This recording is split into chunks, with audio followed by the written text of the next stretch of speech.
Hello guys, welcome back to the channel, welcome back to the garage, welcome back to the race truck project. So tonight it is still light out, so we're going to try and get our little test drive in on the drag truck. We're going to pull her out, warm her up, let the oil temp get up over 100 degrees or so, maybe 120, something like that. And then we're going to take this thing for a little rip in the driveway. But before we do that, we're actually, once it gets warm, we're going to put the thing up on jack stands and we are going to check our line pressure. Make sure that line pressure at idle is good. Make sure that at lockup it's good, and also make sure that as we go through the gears that we are getting nice, crisp, clean shifts and that everything seems to be where it's supposed to. So that's the game plan. That's where we're going to start tonight. Meant to do this in the last video, but got fooling around with our spare transmission, which I need to get to our guys at Muldoon's. And yeah, it got too dark, and I did make a mistake when I built this thing. We went with the tinted Lexan on the windshield because, well, it just looks pretty badass that way. But I know when we were down in Florida and I had to load the truck on the trailer in the dark, yeah, couldn't really see anything out of it. And it's not like our headlights are very functional. So yeah, we may change that out at some point. I'm not worried about it right yet. It's not like it's a big deal for, you know, what we're doing when we go to test and tune and all that. But eventually, if we ever pop that out, definitely something that we need to address, because it is a royal pain to see out of that thing at night when you don't have good lighting around. So that shouldn't really bother us when we're at the track. Usually your track's pretty good lighting on the track itself, but the return roads like Cecil, there's no lights, so that might be a bit cumbersome. So that's another thing to think of, because I am certainly not going to add a light bar or something like that to the front of the truck, that's for sure. So let's get the truck pulled out, we'll get her warmed up, and we'll check our pressures, and then we'll go for a little drive.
All right, so pressure check looked good.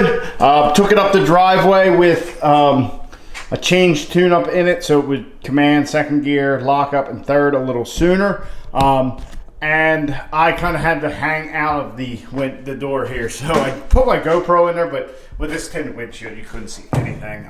Like I said, it definitely looks cool with the tinted windshield, but once it's night out, yeah, it makes it pretty terrible. I know the return road at Cecil at nighttime, will be a bit of a challenge because it's usually not lit up too good. So that's something we'll have to change in the future, see if we can get some Lexan at some point. I'm not really worried about it right this second, but that's something we're going to have to change because that, yeah, you couldn't see anything out of this thing. But leaning out, I could see perfectly fine. So all our pressures and everything seem good. Our shifts seem pretty firm. I would really like to find a closed road, of course, that I could run this thing and just kind of give it a little more speed. I mean, I had it shifting in the third, locked at like 20, which I know I probably shouldn't do, but I just wanted to make sure that it was, you know, I was feeling the separate shifts and all that, because even when I had it up on the jack stands, the second gear shift, you really couldn't feel it that crisp, just because it's up in the air. You couldn't really hear it as much. Now, when it was locked up, you could hear all that in the third gear shift. It was, man, that and overdrive. So anyhow, what we're going to do now is we have one other modification to make. Well, one of a few, but we're going to use our piece of tube that we screwed up on our shock hoop. So if you guys remember when we were doing these shock hoops for our Menser coilovers, I screwed up one of the tubes and I said I could use it later. So as you can see, I have little stubs here. What we're going to do, we're going to make a removable drive shaft hoop for our drive shaft. Now, we had one previously, and then we got this badass aluminum drive shaft from the guys at DNR Customs. Well, it's like a 6-inch drive shaft, something like that. And the drive shaft hoop we had for our factory drive shaft, yeah, it was too tight to that, so I had to grind that off before we went down to Emerald Coast all those months ago. So now it's time to put one in, and I figure while we're doing it this time, we'll make it removable.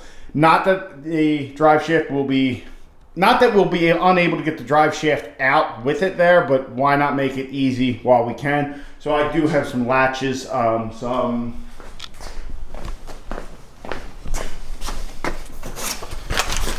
some of these lock pins. So what we'll do is we'll get our little stubs all made up right and welded in, and then we will actually drill our hoop, and then we can get it all mounted and hopefully make it so it doesn't shake and make a bunch of rattling noise. Not that in this thing I can hear that awful much outside of the truck because, well, the exhaust coming through the hood and the thing's basically a tin can in the cab at this point. So that's what we're gonna do. We're gonna put a drive shaft hoop on the truck, and hopefully tomorrow night I can get home and out here from work a little earlier, and we can take a good test drive out in the sunlight.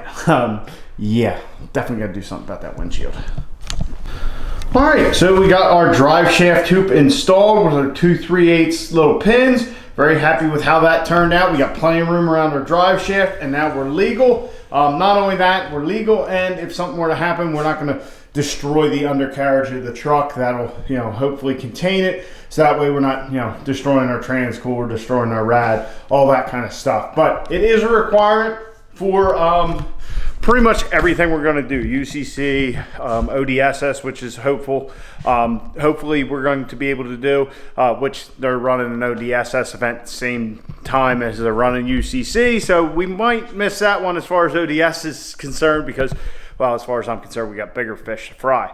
So got our drive shaft hoop in. We checked our pressures. Pressures are good. Also got our spare transmission put back together and into the blue truck, so that way we can get that down to our guys at Muldoon's and hopefully get that back here shortly. We're, like I said, the one in it is kind of like the Gucci transmission, and the one in there is just going to be the emergency spare, which hopefully we don't have to pull out. But went on a little test drive. Transmission seems to be shifting good. First time I go to the track, I'm probably going to just putt down there, or, you know, not launch the truck, just take off and drive, make sure everything feels crisp and good, and then just slowly ramp it up from there and get back to drag racing this thing. I can't wait to get it to Cecil. Unfortunately, I don't think they have a test and tune this weekend. They have Strange Outlaw something or other. They have some kind of event going on, so we're not going to be able to get the test and tune this week, but we still have plenty to do. So we got some upgrades I'm very excited about coming for the truck to make this thing lighter, faster. I'm stoked about it. It's going to be awesome.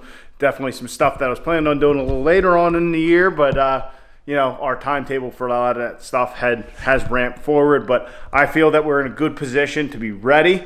I think we're going to have plenty of time to test. We do have some other parts we need to order, so that way we can put down some good numbers on the dyno. Like I said, we might be adding some stuff over on that side of the engine compartment just for that day. Because, you know, with that big single, we're not going to get a big torque number, and at UCC they add all that stuff together, so we gotta do a little something, get a little more air and a little more boom in the engine, let's put it that way. So we got some stuff coming, stuff planned that we're gonna have to make up, still sorting some of that stuff out, but I'm very happy where we are with the truck. I mean, as far as the sled pulling setup goes, we have to get our adjusters for the rear so we can block that up. We have to get our adjusters for our hitch as well. That's all fairly easy stuff to do. We definitely need to paint some stuff because I had this brilliant idea the other day. It rained, to take the truck out and let Mother Nature wash it. And yeah, as you can see, now we got to clean some stuff up before we paint it. We got to remount our nitrous bottle, but it's all smaller stuff that we have to do. So like I said, I'm feeling very good about where we are at with the truck. Now we just need to get to the track. We got to test, try and get this thing going as fast as possible. And for once, I'm gonna have to work on my reaction time. Usually when we go to the track, we're just there for test and tune, and that hasn't been a concern. We're just trying to shake the truck out, but now we got other things we need to worry about. So anyway, guys, kind of rambling here at the end. Got some work done in the garage. You know, not every night is, you know, we're getting this, and this done, but slow, you know, little progress here and there, knocking things out and getting stuff done, so that way we're prepared. So anyway, I hope you guys enjoyed. I hope you subscribe to the channel, like the video. Catch you guys on the next one. Get out in your garage, get the wrench on your truck.